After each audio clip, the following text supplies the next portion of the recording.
മുത്തിനറിഞ്ഞൂടെ നമ്മക്ക് നിൽക്കാൻ കഴിയില്ലാണ്ട് ഇന്റെ മുത്തില്ലാതെ ജീവിക്കാൻ കഴിയില്ല നമുക്ക് അറിഞ്ഞൂടെ. നിന്റെ കുട്ടീന്റെ മുഖമൊക്കെ മാറിപ്പോയല്ലോ. എന്തിനു ബാബേജി ചെയ്തത്? എന്തിനു ബാബേജി ചെയ്തത്? എന്തിനമ്മ ചെയ്തത്? എന്തിനു സ്വന്തം ചെയ്തത്?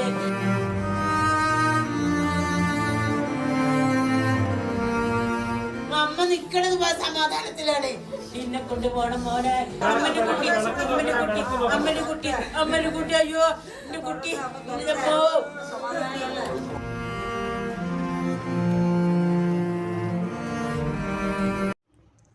വളരെയധികം ദുഃഖത്തോടെയാണ് കേട്ടോ ഞാൻ ഈ വാർത്ത കണ്ടത്. ആ അമ്മയുടെ ഒരു രോദനം അത് കണ്ടപ്പോൾ വീഡിയോ ചെയ്യാതിരിക്കാൻ തോന്നിയില്ല. ഞാൻ റിയാക്ഷൻ വീഡിയോ ഇപ്പോൾ കുറേ ആയിട്ട് നിർത്തി വെച്ചതാണ് കേട്ടോ. ആ അമ്മയുടെ രോദനം അത്രയും മനസ്സിനെ വേദനിപ്പിച്ചു. സമൂഹ മാധ്യമങ്ങളിൽ ഒരു സ്ത്രീ അവരുടെ മകനെ തെറ്റായ രീതിയിൽ പ്രചരിപ്പിച്ച് മനനൊന്ത് ആത്മഹത്യ ചെയ്ത ഒരു മകൻ്റെ അമ്മയാണത്. സഹിക്കാൻ കഴിയുന്നതിലും അപ്പുറമാണ്. ആ സ്ത്രീയുടെ ഫോട്ടോ വിവരങ്ങളൊന്നും ഞാൻ അതിൽ കൊടുക്കാത്തതെന്ന് പറഞ്ഞാൽ ഞാൻ പിന്നീട് പ്രശ്നമെന്ന് വിചാരിച്ചിട്ട് തന്നെയാണ് കേട്ടോ. നമുക്ക് അതിന് പിന്നാലെ നടക്കാനുള്ള ഒഴിവൊന്നുമില്ല, അതുകൊണ്ടാണ്. പക്ഷെ എന്നാലും ഇങ്ങനെയുള്ള വാർത്തകൾ പ്രചരിപ്പിച്ച് ഇങ്ങനെ ചെയ്യുന്നവരെ സമൂഹത്തിൻ്റെ മുന്നിൽ എത്തിക്കാൻ വേണ്ടിയിട്ടാണ്. പൊന്നു സഹോദരിമാരെ, എനിക്കൊരു വാക്കാണ് നിങ്ങളോട് പറയാനുള്ളത്, ഒരു അപേക്ഷയാണ്. നിങ്ങൾ തിരക്കുള്ള ബസ്സിലോ അങ്ങനെ തിരക്കുള്ള സ്ഥലങ്ങളിലൊക്കെ പോകുമ്പോൾ അങ്ങനെ എന്തെങ്കിലും ബാഡ് ടച്ച് അങ്ങനെ എന്തെങ്കിലും ഫീൽ ചെയ്യുന്നുണ്ടെങ്കിൽ, പുരുഷന്മാരുടെ ഭാഗത്ത് നമുക്ക് അങ്ങനെ ഫീൽ ചെയ്യുന്നുണ്ടെങ്കിൽ നമ്മൾ ആ ഭാഗത്തു നിന്നും മാറി നിൽക്കുക. പിന്നെ അതിക്രമിച്ച് വരികയാണെങ്കിൽ പാകൊന്നുമില്ല, അതിനോട് നമ്മൾ പ്രതികരിക്കേണ്ടിയൊക്കെ വരും. പക്ഷേ എന്നാലും നമ്മൾ ഈ ബസ്സിലൊക്കെ കയറുമ്പോൾ ആരെങ്കിലും ഒന്ന് തട്ടിയെന്നോ മുട്ടിയെന്നൊക്കെ പറഞ്ഞിട്ട് നമുക്കൊരു ഫോൺ ഉണ്ടെന്ന് വിചാരിച്ചിട്ട് നമ്മൾ ആ ഫോണും പിടിച്ചുകൊണ്ട് എല്ലാം റെക്കോർഡ് ചെയ്യാമെന്ന് നിങ്ങൾ വിചാരിക്കരുത്. അതേപോലെ നമുക്കൊരു ചാനലുണ്ട്, അല്ലെങ്കിൽ ഇൻസ്റ്റഗ്രാമിൽ നമുക്കൊരു ചാനലുണ്ട്, അങ്ങനെ പറഞ്ഞുകൊണ്ട് നമ്മൾ ഒരിക്കലും മറ്റുള്ളവരുടെ ജീവിതത്തിൽ കയറിയിട്ട് അവരുടെ ജീവിതം അവസാനിപ്പിക്കാനുള്ള രീതിയിലൊന്നും നമ്മൾ ഒരാളെയും സമൂഹ മാധ്യമങ്ങളിൽ ഇട്ടിട്ട് വേട്ടയാടാൻ പാടില്ല. ചില സ്ത്രീകൾക്കൊരു വിചാരമുണ്ട്, ഒരു ഫോണും പൊക്കി പിടിച്ചുകൊണ്ട് എല്ലാം റെക്കോർഡ് ചെയ്തെല്ലാം ആയിന്ന്. എല്ലാ സ്ത്രീകളുടെ കാര്യമല്ല കേട്ടോ ഞാൻ പറഞ്ഞത്, ചില സ്ത്രീകളുടെ ഞാൻ പറഞ്ഞത്. ഇതിനായിട്ട് ഇറങ്ങി തിരിച്ച സ്ത്രീകളുടെ കാര്യമാണ് ഞാൻ പറയുന്നത്. സമൂഹ മാധ്യമങ്ങളിൽ ഇപ്പോൾ ഇത് വളരെയധികം ചർച്ചയായിരിക്കുകയാണ്.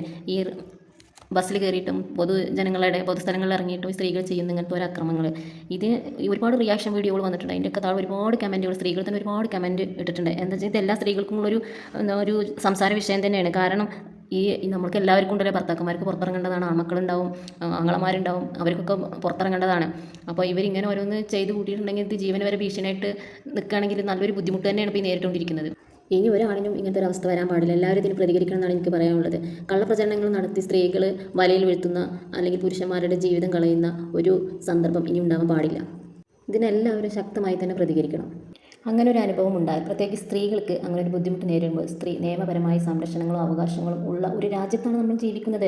നിയമപരമായി നേരിടാനുള്ള ശരിയായ വഴി സമൂഹ മാധ്യമങ്ങളിൽ ഒരാളെ കുറ്റക്കാരനാക്കുന്ന രീതിയിൽ വീഡിയോ പ്രചരിപ്പിക്കുകയല്ല വേണ്ടത്. അങ്ങനെ ഒരിക്കലും നമ്മൾ ചെയ്യാൻ പാടില്ലാത്തൊരു കാര്യം. അതായത് ഒരു മാന്യമായ ഒരു കുടുംബത്തിൽ ജീവിക്കുന്ന ഒരു വ്യക്തിക്ക് വേദന സഹിക്കാനാവാതെ ആത്മഹത്യ ചെയ്യേണ്ട ഒരു അവസ്ഥ ഉണ്ടാക്കിയത് ഒരു സ്ത്രീയാണ്. ഒരു കുടുംബത്തിലെ ഏക മകനായ, ഒരു കുടുംബത്തിൻ്റെ ഏക അത്താണിയായ ഒരു മകനാണ് ഈ ഒരു സ്ത്രീ കാരണം ഇന്ന് ജീവൻ നഷ്ടപ്പെടേണ്ടി വന്നത്, ആത്മഹത്യ ചെയ്യേണ്ടി വന്നത്. അപ്പോൾ ഇങ്ങനെയുള്ള സ്ത്രീകളെയൊന്നും നമ്മുടെ സമൂഹത്തിൽ വളർത്താൻ പാടില്ല. ഇത് ആർക്കും ഒരു പ്രചോദനം ആവരുത്. ഇങ്ങനെയുള്ള വീഡിയോ പ്രചരിക്കുന്നവരോട് ശക്തമായി തന്നെ സമൂഹം പ്രതികരിക്കണം. ഇവരുടെ കുടുംബത്തിന് നീതി ലഭിക്കട്ടെ, ഇവർ നിയമപരമായിട്ട് തന്നെ മുന്നോട്ട് പോകണമെന്നാണ് എനിക്ക് പറയാനുള്ളത്. എൻ്റെ ഈ വീഡിയോ കാണുന്നവർ ഇനിയെങ്കിലും ഇങ്ങനെ ചെയ്യുന്നവരാണെങ്കിൽ തെറ്റ് മനസ്സിലാക്കി നല്ല രീതിയിലുള്ള വീഡിയോകളൊക്കെ ചെയ്ത് റീച്ച് ഉണ്ടാക്കാൻ നോക്കുക. അല്ലാതെ ഇങ്ങനെയുള്ള വീഡിയോകൾ ചെയ്തിട്ടല്ല നമ്മൾ റീച്ച് ഉണ്ടാക്കേണ്ടത്. നമുക്ക് റീച്ച് കൂട്ടാൻ വേണ്ടി പല മാർഗ്ഗങ്ങളുണ്ട്, പല വീഡിയോകളുണ്ട്. പക്ഷേ ഞാനിപ്പോൾ റീച്ച് കിട്ടാൻ വേണ്ടിയിട്ടാണോ നിങ്ങൾ ഈ ഒരു വീഡിയോ ഇട്ട് നിങ്ങൾ ചോദിക്കും. പക്ഷെ അല്ല, എനിക്ക് ആ ഒരു അമ്മയുടെ കണ്ണീരിൻ്റെ ഒരു വേദന കൊണ്ട് മാത്രമാണ് ഞാനിപ്പോൾ ഈ വീഡിയോ ഇട്ടത്. അപ്പോൾ എൻ്റെ വീഡിയോ ഇഷ്ടപ്പെട്ട എല്ലാവരും ലൈക്ക് ചെയ്യും. ഇനി ഒരു വ്യക്തിക്ക് ഇങ്ങനെ ഒരു അനുഭവം ഉണ്ടാകരുതെന്ന് പ്രാർത്ഥിച്ചുകൊണ്ട് ഞാൻ എൻ്റെ വീഡിയോ വൈൻഡപ്പ് ചെയ്യുന്നു. എൻ്റെ വീഡിയോ ഇഷ്ടപ്പെട്ട എല്ലാവരും സപ്പോർട്ട് ചെയ്യുക.